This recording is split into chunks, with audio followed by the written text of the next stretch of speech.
to Dance For's Conversation Place number 12. We're joined today by James Elsey and Alisa Oleva and Debbie Kent, and they're going to tell you some really exciting things about their practice, and we're going to uncover some kind of things related to geography, the urban environment, and transdisciplinary artist practice. So I'm going to hand you over to those. Hey, some of the stuff I've been researching lately has seemed to have been relevant to you guys' project on the demolition. Do I take it it's London and Moscow, if I remember correctly? Yeah, yeah, I've been looking at some of the urban and social issues in London specifically, and I feel like there's some commonality between our two projects. I mean, the first thing that springs to mind for me is for my dissertation research, I've been looking at an area of South London, Brixton, and there seems to be an issue around particular estates being demolished. I've spoken to someone from the Cressingham Gardens estate, which is a mid-20th century housing estate which was built with a sort of utopian philosophy of common public space and interaction. But at the moment the council wants to demolish it, much to the behest of the people who live there in the local area. But yeah, just to jump straight in the deep end, I think that's quite, I don't know, perhaps a different dynamic to where in your project you guys seem to have demolition by public demand. It's perhaps quite the opposite.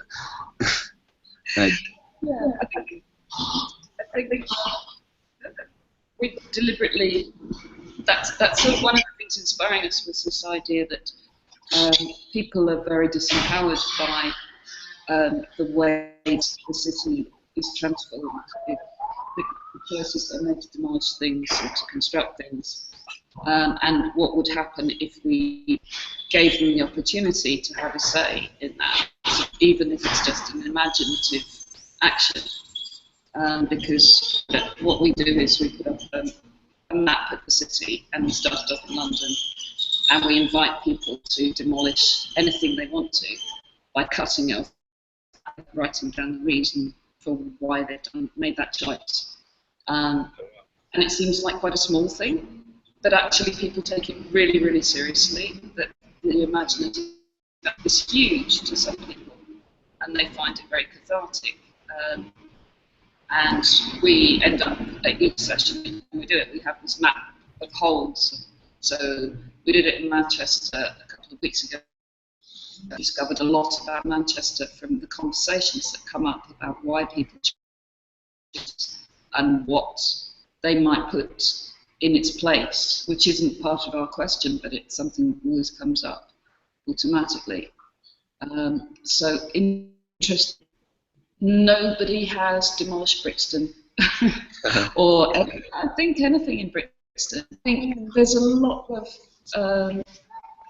personal stories that we come across, and there's a lot of also sort of ideas about eyesores, about buildings that people hate because they're ugly or they're unfriendly. Does that tend to be quite a common choice for the people, just ugly building? I think it varies. We almost have different categories by now because we've done it many times in London, for example. So there are sometimes aesthetic reasons, but more often there are personal stories, as they've mentioned, or also social or traffic issues. Some things which are annoy people or they think could be better. And as we said, sometimes the impulse is to destroy, but sometimes people already have in mind what they would like instead is the issue. And so some people just take out something and it's like a separate act, but some people already start thinking what would be there instead, or how they would connect. Sorry, I can't hear you again. Oh, you're back. Sorry, yeah. I just missed that last bit. Yeah, so I'm just saying that sometimes people not only think of taking out a small bit, but also thinking how it will work without it, or what they would have there. So this like act of demolishing something quite often leads to imagining what would be there, or how they would like to change something. Yeah, and it doesn't seem there's often the chance to do that. Well, if ever. Yeah. I think what comes to mind with the sort of starting again is the only opportunity I really can think of when cities have that chance has been like when there's been wars in the past. And World War II like leveled so much of London and even more of a lot of cities like Berlin. And to be able to start afresh is obviously seems to only have come out of a very, very bad context. Yeah, I don't know. Maybe that if the opportunity could be provided for it to happen in a more positive light. One thing that inspired us before in the coming up with the idea a couple of years ago was the conversation about our two cities. About Alisa's from Moscow, I'm from London, and we're both based in London now. But Alisa's was in Moscow last year, the whole year, and that things have been demolished there for very ideological reasons or reconstructed, and that for ideological reasons, which is something that is not so. I mean, things are demolished for ideological reasons here, but not reconstructed in the same way. But this idea of the city being rebuilt by politicians as a story about what they want the country to be, what they want the city to be. Yeah, so we have this very famous example, which was one of our starting points, was there used to be a big, huge cathedral in Moscow, which was built in the 19th century. And then it was demolished in Soviet times in order to build the Palace of Soviets there, like a grand, ideological building. And then they failed to do this, and they built a swimming pool there instead, a huge swimming pool in the place of the cathedral. And it used to be a swimming pool my grandmother would go to. And at the moment in 90s, when the Soviet Union collapsed, they again decided to rebuild the cathedral. So now it's back in that place. So that's story, a bit of a starting point in terms of how sometimes buildings are, destroyed and moved due to like ideas and big projects. And there's definitely like an ideological undercurrent to a lot of architecture. I mean, in particular, I think at the moment there's a lot of that modernist architecture is being destroyed because the prevailing ideal at the moment is that modernism has failed, and we can't have these grand social projects in the capitalist world. Which I don't know. I'm not sure if I agree with that myself, but I think you've got a lot of social housing and things, and a lot of really like sometimes of varying quality, but sometimes very, very beautiful buildings and very effective housing being demolished under ideological pretenses. I mean, it's not the most attractive building, but there's the Haygate estate in South London was just last couple of years like just completely leveled. And it's somewhat because of I think because of a public perception that these big, huge estates are just undesirable and crime-ridden and so forth. Yeah, I don't know if there's a similar sort of trend going on over in Russia, but yeah, well, it's even more hard to embrace in terms of any logic, how things are like being demolished, and but I don't know. It also seems like that there is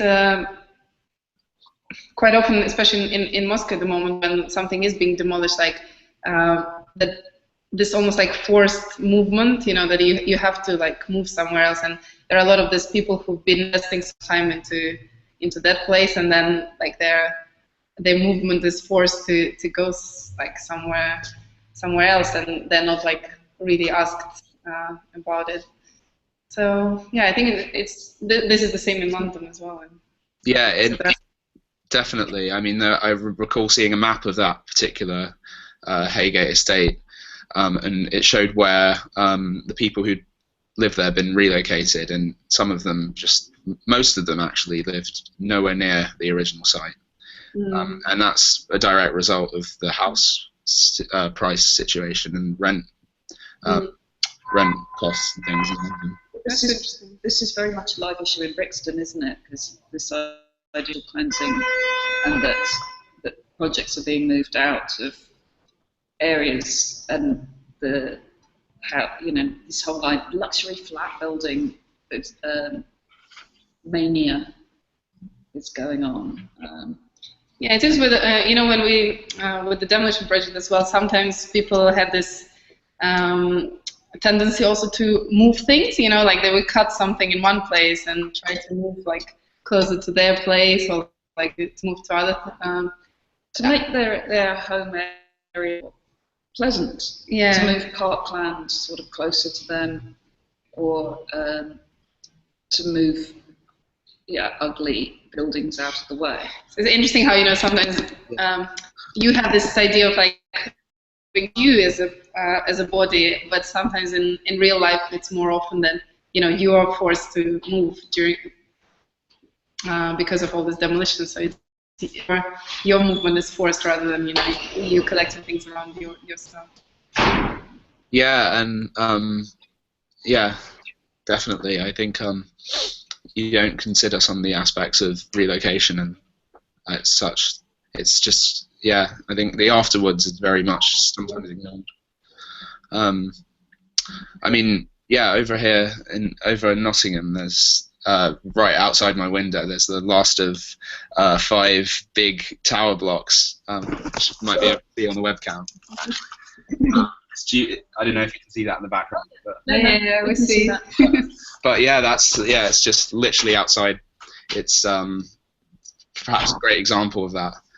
You've got these traditionally ugly, brutalist buildings being scheduled for demolition. I don't know. And that kind of general area was used as a setting for a lot of films. I think the Joy Division film, maybe, and This Is England. And if you, it says a lot about people's sort of idea of, that sort of, But I don't know. Do you think that people should play a greater part in like the process of whether in demolishing or preserving particular areas of cities? Do you think that's the sort of people, like the average inhabitants, the locals of particular areas, are underrepresented in the process? Well, I think everyone feels like that, that they have no say, no power. I mean, one thing that's really interesting in our project actually is to find the arguments that arise in the discussions, because some people will interact and come together with strangers over their choices of things to demolish. So, for example, a lot of people hate the Shard in London. And we personally really like it, but we won't ever say, no, you can't demolish the Shard because it's ours. That's sort of cheating. But we've had discussions about, for example, some Victoria Park, somebody wanted to take out, it was boring, and someone else came in and said, well, look, it's the first park that was created for working class people. Actually, it's a really historic park, and still demolished it, right? Or no? Yeah, he did. He did demolish it. It was it rose suddenly, we're more interested in generating debate and discussions, conversations among people, and getting them to really think about how they see the choices they make about and how they see their built environment, if you like. And that's why for us it's really important, the physicality, this cutting from the map, and it does really make you feel, that you're actually doing something, moving something, or taking out something. Sure.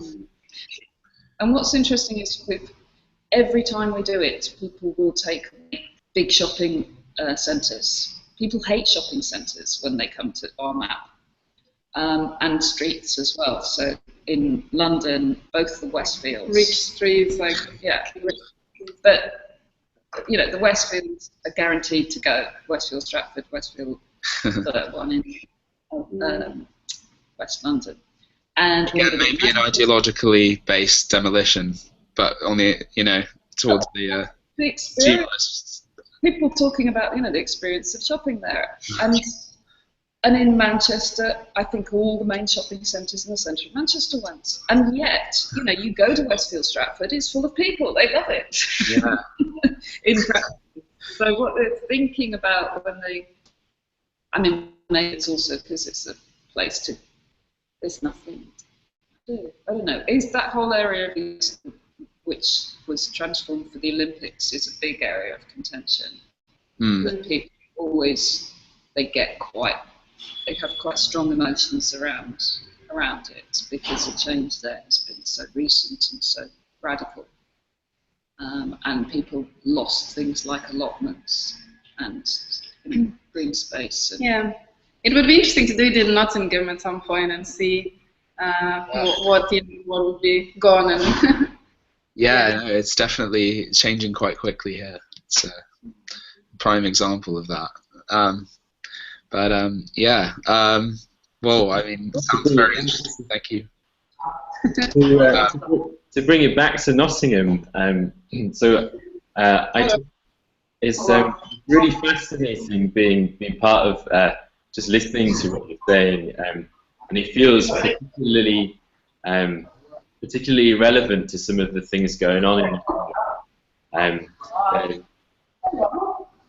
There's areas of the city that are undergoing real regeneration at the moment, and one of those is a space that Dance For's new building is going to be within Sneinton, and we're very excited to be repurposing a former almost derelict building to turn it into a centre for making extraordinary and supporting artists with extraordinary dance choreographic work in the city, and I think it's going to mean a lot to those people there. So yeah, it's really exciting to hear the things you've drawn out today, and I'd like to sort of just draw it to a close there and say thank you very much, James, for your contribution, and the Demolition Project, Alisa and Debbie. Thanks very much for taking part. Thank you. We can take this up another day soon, or maybe we'll see you in Nottingham. Thank you. Fantastic. Thanks a lot. thanks. Very